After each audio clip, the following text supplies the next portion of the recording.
बदले की भावना और गुस्से में तो आर्या ने एक ऐसा फैसला ले लिया जो कि उसकी और गोपिका की जिंदगी एक नई मोड़ पर आ खड़ी हुई है। क्योंकि आर्या को लगता है कि गोपिका सिर्फ पैसे ऐंठने के इरादे से आई है उसके घर, इसीलिए वो पंडित जी से झूठ मूठ का मुहूर्त निकलवा कर जो 3 दिन के बाद का निकला है प्रियंका से शादी करने के लिए राजी हो जाता है। जिसमें बुआ जी को ये पूरी तरह से शक हो जाता है कि आर्या कुछ मुझसे छुपा रहा है। आर्या चला जाता है गोपिका के पास उसकी औकात दिखाने के लिए और उसे भला बुरा सुनाने के लिए, जिसमें वो कहता है तुम पैसों के लिए मेरे घर आई थी और अब तुम काम करोगी मेरे ही शादी का, यानी कि मेरे शादी का तुम अब इंतजाम करोगी और सारी साज सजावट तुम ही करोगी। गोपिका कहती है कि मैं कर दूंगी और अपने हक के पैसे आपसे लूंगी, जिसमें आर्या को गुस्सा आ जाता है और उसे ऐसा एहसास होता है कि बार बार की गोपिका सिर्फ पैसों के लिए उसके पीछे पड़ी है। आर्या को अभी तक ये नहीं पता चला है कि वो इतनी बड़ी गलती कर रहा है,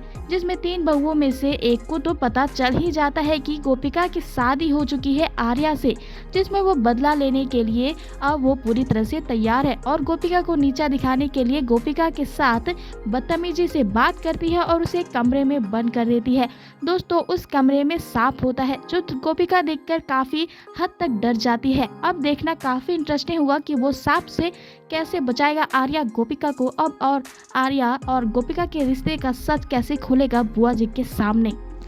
गोपिका के और आर्या की शादी के लिए उसके फैंस के लिए बहुत बड़ी न्यूज़ है, क्योंकि गोपिका और आर्या की फाइनली शादी हो जाएगी, वो भी बुआ जी की मंजूरी से, जिसमें 3 बहुओं को लगेगी मिर्ची और गोपिका बन जाएगी इस घर की सास, जो कि दिखाएगी 3 बहुओं को उसकी असली औकात। वैसे तो 3 बहुएं चाहती थी कि उसके मन मुताबिक यानी कि घर में कठपुतली लाए, जो कि आर्या की जिंदगी में पत्नी का रोल निभाए और उसके लिए सिर्फ कठपुतली का काम करे, लेकिन गोपिका इसके बिल्कुल विपरीत है, जो कि दिखा देगी गोपिका कि वो किसी के इशारों में नाचने वाली नहीं बल्कि अपने ही इशारों में नचाने वाली में से है। वैसे दोस्तों, देखना काफी ज्यादा इंटरेस्टिंग हुआ कि अब आर्या और गोपिका साथ ही टक्कर में आएंगे और दोनों की शादी होगी। वैसे तो दोनों का रिश्ता टॉम एंड जेरी जैसा है, लेकिन दोस्तों क्या आप चाहते हैं कि आर्या और गोपिका की शादी बहुत ही जल्द हो जाए? तो कॉमेंट सेक्शन में अपनी राय जरूर बताएं।